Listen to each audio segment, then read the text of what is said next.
अस्सलाम वालेकुम जी। वालेकुम अस्सलाम। के ना है जी अपना? अपना मोहम्मद इजाज है जी। माशाल्लाह किथे रहंदे हो? ए दिल चक 67। ते मैं सुनिया जनाब बड़ियां तुहान बोलियां छोलियां आउंदियां कोई बांगा शांगा कुकड़ा दियां ते कोई बकरियां वालियां कोई सन सुना सोगे आज जो जी बढ़िया जी बढ़िया जी सुनाओ खां जी।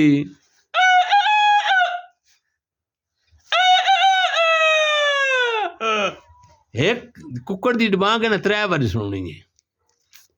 चलो ठीक हो। हाँ हुण सुनाओ शुरू करो।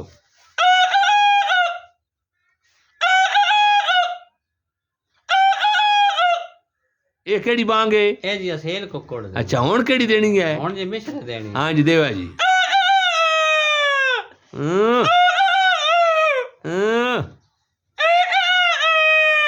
अच्छा हुण केड़ी सुना सो? हुण जी जेड़ा गोल्डन होंदा ना हाँ, हाँ। फार्मी फार्मी लम्या कन्ना वाला। हाँ, हाँ। हुण जी उसी होनी है। जी सुनाओ जी।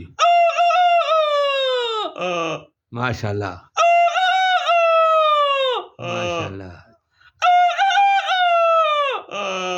अच्छा हुण केड़ी सुना सो? बाद जी त्रावे पूरे हो। अच्छा हुण ओ बकरी